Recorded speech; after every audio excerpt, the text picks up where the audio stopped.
Blazers played 2 games over the weekend. Hey! One in Seattle that I drove up for at 5 o'clock in the morning. All right. Oy. How was that? How was Pokemon night? You find you Pikachu? Do you go and do the Pokemon? catch them all? Go? I did not. I did not catch them all. But Pokemon was very present. They had a bus full of merchandise outside. Sick. The arena was packed to the gills. All of the Northwest basketball royalty was out there. Gary Payton, Sean Kemp, Detlef Schrempf, Dale Ellis, Lenny Wilkins, George Karl. Damn. Oh, yeah, Luke Ridnour, who got booed because he put his Oregon O up, even though he played for the, up there. Sonics. Brandon Roy got put up there, and roaring ovation for Brandon. Pete Carroll was courtside with John Schneider and Mike McDonald. Mike McDonald. Yeah, I saw that. Pete had a rock star effect. Dude, he is a rock star. So he was sitting 2 rows in front of us, and I reserved myself, did not go talk to the legend, the GOAT, and say thank you for some of the best years as a UFC guy. But there was through the game, a steady promenade of people going down and taking pictures, and he signed every autograph, took every picture. Yeah, that reminds me of Roy Williams when he came up for PK80. Mm-hmm. Like, he was here, and Roy, when North Carolina was there, he would stop and take pictures and talk to every kid that wanted a photo. Like, the guys who understand, they get it. The diplomat aspect of their presence in their careers. Like, you've got to connect with that next generation, whether you're going to be coaching them or not. Like, it's that pay it forward. Very few guys understand it that way. Yeah. And so you had all of the Seahawks, brass there. Jody Allen was there. Burt Kolb was there. Obviously Pete Carroll, John Schneider, Mike McDonald. And then you had all of the Kraken ownership, which Crackheads Unite. The Kraken ownership group, along with some others, will be the ownership group for the new Seattle basketball team. Okay. Ooh. So that's a little nuggy nug. There was talk that there was going to be an announcement at the game, but that was shelved because they're waiting for the Celtics to sell.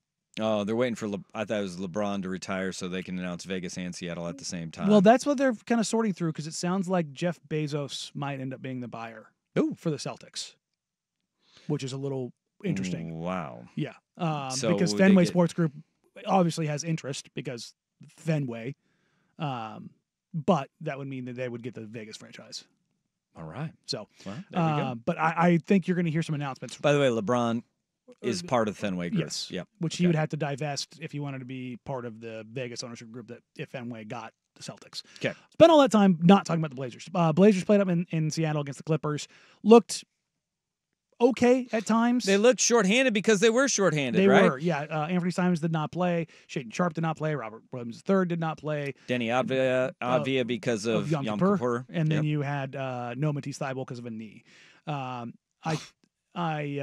talked to Shaden. I posted a video from shoot around. He was getting shots up. I talked to him in the locker room before the game, just like, hey man, how are you actually doing? And Shay's pretty honest about stuff. When he had the core injury, groin stuff last year, he was kind of gave me the it's not gonna work. I'm not doing good, man. This I was like, hey, how does it feel getting some shots up? He's like, yeah, they cleared me to get shots up, so I'm gonna get shots up. So he was, I would say, confident that he would return within the timeline. I'm still going to add 2 weeks and say Thanksgiving because you need a little bit of ramp up period.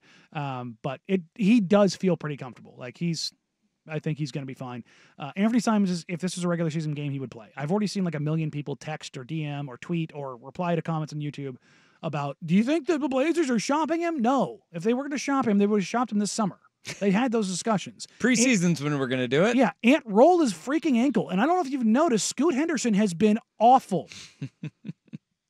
So that doesn't help them.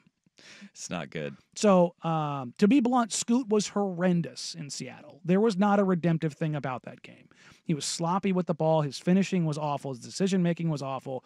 He didn't have a plan when he drove to the rim, and his confidence was crap. It was rough. Boy. It looked like the beginning of last season. It looked just like that. That's what Blazer fans want to hear. No, it was bad. How was it last night, though? That was the thing, is you did see the switch flip a little bit yesterday afternoon against the Kings, where in the second quarter he did most of his damage. I think he had 11 points, five assists, and got in the open court and looked significantly more confident. He has a much cleaner game, 7 assists, 1 turnover. The assist-to-turnover ratio wasn't underwater. Donovan Clingan, game 1, solid. Game 2, much better, very much like Summer League. He played, I believe, about 18 minutes in both games. That's about as much as he can play right now. He was gassed at the end of both, and it's just adrenaline. 7'3", 290. Moving up and down the floor. It's tough. It's going to take him a little while. Double in 18 minutes, though, is not bad. Productive. He's going to be a per 36 monster. Tumani. Bro. Tumani's a dude. Tumani is a dude. Like, talking to other players on other teams and talking to coaches and talking to the front office and talking to players on the Blazers. Tumani is like... I love to hear that. I love to hear that.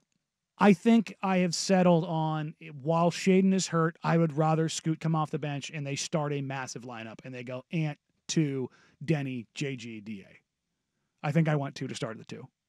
Let's go. I think that's what I want to see. His confidence, his understanding, knowing what his role is, what he needs to do. I said this on the podcast. Defensive presence, man. Yeah. He knows color inside the lines. Color inside the lines. Now, every now and then you can step out. Try a little something. Have a little bit. That's what the season's going to be. But he knows who he is, and his confidence and the minor tweaks to his shot. He is a guy who you could say would at worst be the 8th man on basically every roster in the league. At worst. And like I don't think he's like this dyed in the wool, you have to have him as a starter kind of guy right now. Maybe he does that in this season, but he's a very good rotation player. And for getting him for what they did as the thing that they definitely won in that trade, hell of a move. And I think 2 is going to do some good stuff this year. All right. So, I love to hear that. I love to hear it. The Blazers play again on Wednesday against the German team Ulm. And they'll have 2 lottery picks on their team, potential lottery picks, in Ben Saraf and Noah Sengwe. And then we all get to see him on TV. On TV debut on the K2 family of networks on Friday. Okay. So, and that'll be a cool little thing, and we'll walk you through that and what that's going to be like. And there's going to be, I'll just tell you now, there's going to be little hiccups here or there between now and New Year's when they flip everything over to the Rip City Television Network. But we'll kind of guide you through there.